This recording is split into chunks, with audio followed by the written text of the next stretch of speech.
Frequency test na tayo. Yan. Yung X-line. Ito na yung video ng ginawa natin bagong rewind to. Yan.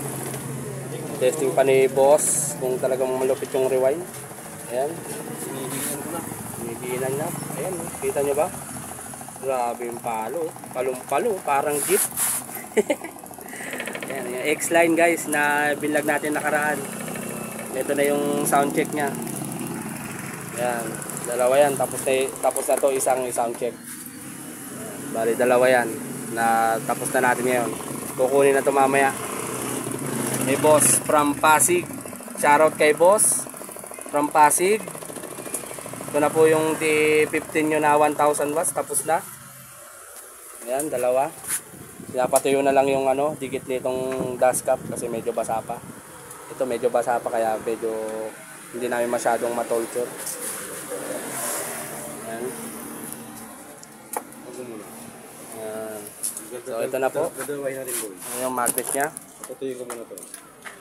Ayan. So ito po yung rewind namin. Nakita ko sa inyo. Ayan, in out. In out rewind. Ayan, nakita nyo ba? Malinaw na malinaw.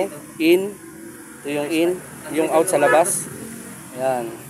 So walang sabit, in out yan guys ha. May stick ka na lang sana. Tingin ko nasa ang coil nito nasa 4 to 5 inches ang coil nito guys. Ayan. Ang laki ng coil niya. Ayan oh, bagong rewind yan guys ha. In out yan, in out. Kung kita nyo, parehas yan. So boss, ito na yung speaker mo na D18, ay D15.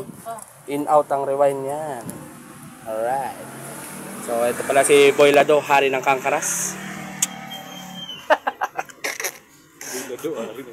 Okay na? Okay na, boss? Okay. Okay.